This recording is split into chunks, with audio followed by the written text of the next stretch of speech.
El 85% de los alquileres de este país no son ni de empresas ni de grandes tenedores. Por lo tanto, será complicado que reclamemos una quita del 50% o bien una resolución de la deuda. ¿Qué es lo que tenemos que hacer? Si nuestro propietario nos ajusta el precio, tenemos que firmar un documento, un anexo de contrato, para adecuar el precio durante este plazo. Si esto no es posible, nos podemos acoger a los microcréditos. ¿Cuáles son los requisitos para pedir estos microcréditos?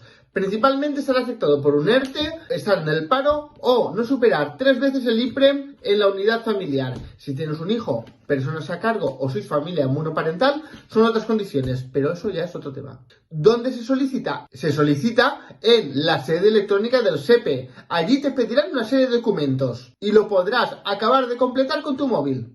Yo me quedo en casa. Más adelante, si tienes alguna duda, consulta con tu experto inmobiliario.